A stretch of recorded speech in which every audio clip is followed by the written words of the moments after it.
Good morning, children. It's Pastor Matt here for our children's praise lesson.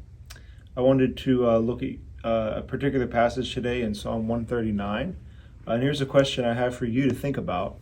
Does the people in your life, how well do they know you? Your mom and dad would know you pretty well, and you have any brothers or sisters. We talk about your immediate family. People in the church, they know you a little bit. Maybe you know some other friends here at the church, or you have other maybe there's some adults. Maybe you have your teacher here right now at Children's Praise, or maybe your teacher at Sunday school class. They know you a little bit. But what do they know about you? Do they know what kind of food you like, or what kind of sports you like to play? They're probably going to know what you look like because they see you. If you're in front of your teacher right now, or later you're going to see your Sunday school teacher after the service, they might know what kind of color your hair is or what color your eyes are. And all that's kind of important to know, that we know each other a little bit. But nobody knows us like God. He knows us a lot more deeply than anyone else. And even, perhaps he knows us, you can say, he knows us more than we even know ourselves. And so what I want to do is show you that in Psalm 139. Psalm 139, if you have your Bibles and you can read, if not, your teacher will show you these Bible verses too. You can talk about them today as you work through them.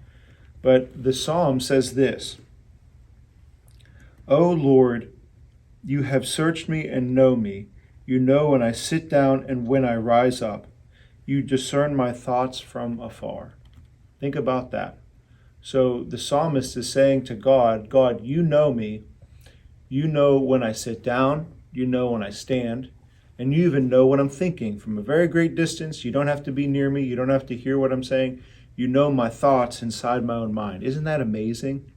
That God actually knows what you're thinking when no one else knows what you're thinking, and what actual ideas are inside of your mind. God knows that. So he knows you really, really well. Let me show you a few more verses.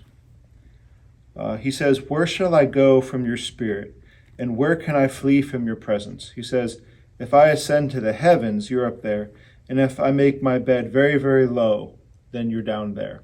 So you could go all the way up to the top of the mountains. You could go down to the bottom of the ocean.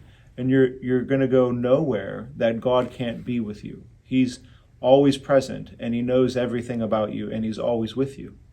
That's amazing to keep in mind. You have to remember that for your life. How about this? This is the inside of you. The inside of you as you were even inside your mom.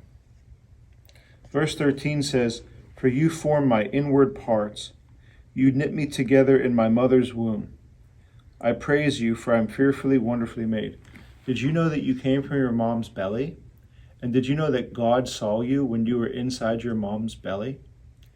So he sees inside your mom, and he sees inside you to know who you are. Even from the beginning of your life, he knew you. And here's the last verse I want to look at. The psalm ends by saying this: search me, O God, and know my heart. Try me and know my thoughts, and see if there is any grievous way in me, and lead me in the way everlasting.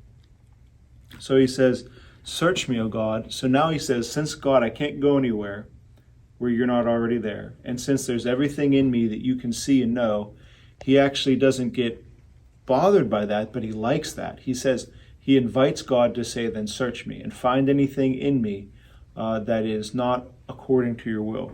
He says, search me, O God, know all my heart, try me and know my thoughts. So try my thoughts, challenge me, or correct me. So did you ever think about that for yourself? Can you say that to God? God, I'd like you to correct me. I'd like you to look inside me and see what's inside me and correct my thoughts. See if there's anything in me that you don't like, right? So to look at this, I want to see this picture. Some of you might know what an X-ray machine is. An X-ray machine is like this black screen here that lets you see inside the person.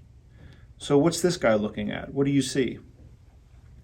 Well, it says here that he has an image of his bones. You see his arm bone there.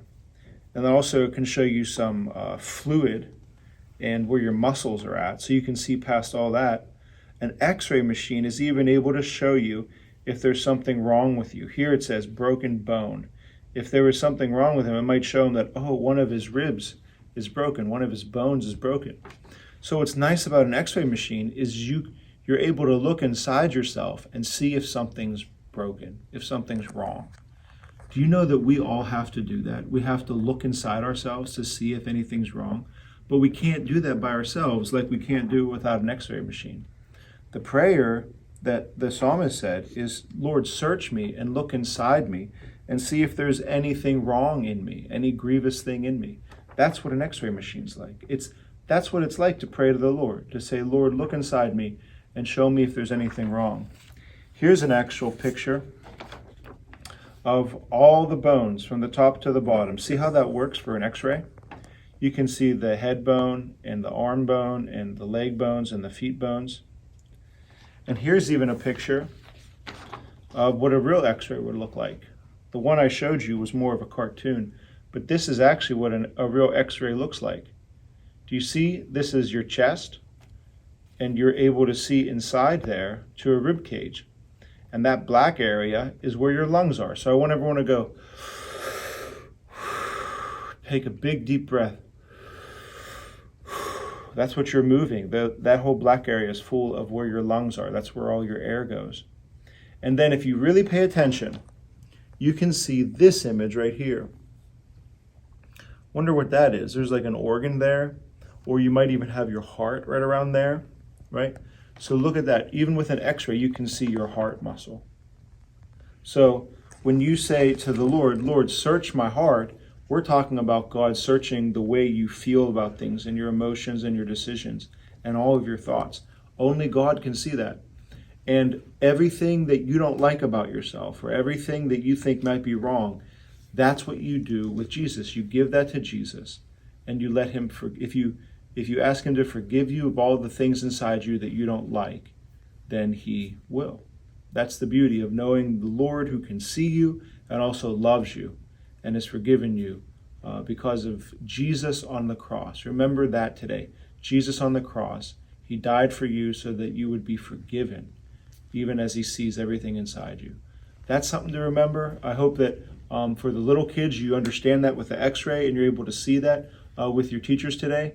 And for the older kids, this is gonna make a lot more sense when it comes to how you feel about yourself sometimes and how you feel about your own thoughts. So I will see you again next week.